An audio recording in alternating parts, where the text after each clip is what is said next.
Telangana DGP office ముందు మంగ్లీ ఇష్యూకి సంబంధించి ఆమె లాయర్ మాట్లాడుతున్నారు. లైవ్ లో చూద్దాం. దీంట్లో అదే విధంగా ఆ ఎఫ్ఐఆర్ ఒకసారి బాగుంటుంది సార్.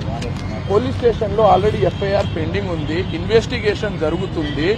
ఇన్వెస్టిగేషన్ జరుగుతున్నప్పుడు సైడ్ ట్రాక్ చేయడానికి హేమాకాంత్ రెడ్డి గారు ముందుకు బాధితుడుగా వచ్చి ఆయన అసలు నిందితుడు బాధితుడుగా వచ్చి ఆయన రెగ్యులర్ గా ట్రాప్ చేస్తున్నాడు సార్. మంగ్లీ మేడన్ని తప్పుగా చూపించడము, దోషిగా చూపించడము, తనే స్కామ్ చేసిందని చూపించడము జరుగుతుంది. దయచేసి మీడియా మిత్రులారా దయచేసి అర్థం చేసుకోండి, తను ఎలాంటి తప్పు చేయలేదు. మధు ఎవరైతే సిగ్నల్ టీవీలో నేను వీడియో చూడడం జరిగింది, అందులో క్లియర్ గా ఆయన ఎక్స్ప్లెయిన్ చేయడం జరిగింది. మధు అనే వ్యక్తి 5 FIRs లో ఎక్కడ కూడా హేమాకాంత్ రెడ్డి గురించి చెప్పలేదు. ఎందుకు చెప్పలేదు అని ప్రశ్నిస్తే మీడియాలో, సార్ నాకు ఎన్నో కోట్ల రూపాయలు ఆయన దగ్గర నుంచి వచ్చేది ఉంది, నేను కానీ ఆయన పేరు చెప్పినా అనుకో ఆ డబ్బులు నాకు అందవు, అందుకోసం నేను పేరు చెప్పడం లేదు అని ఆ 5 FIRs లో ఎక్కడ హేమాకాంత్ రెడ్డి గురించి ఎక్స్ప్లెయిన్ చేయలేదు.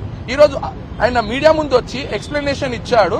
ఆయన డైరెక్ట్ అమౌంట్ మొత్తం హేమాకాంత్ రెడ్డి గారికి ఇచ్చారని చెప్తారు. ఆ వీడియో చూపిన ఆయన హేమాకాంత్ రెడ్డి బిహేవియర్ చూపి ఒకసారి.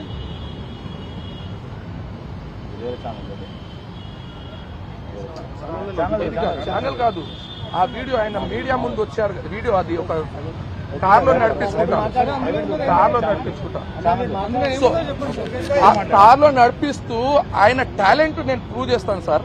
ఆయన చూడండి, మీరే చూడండి, ఆయన సౌండ్ కావాలి.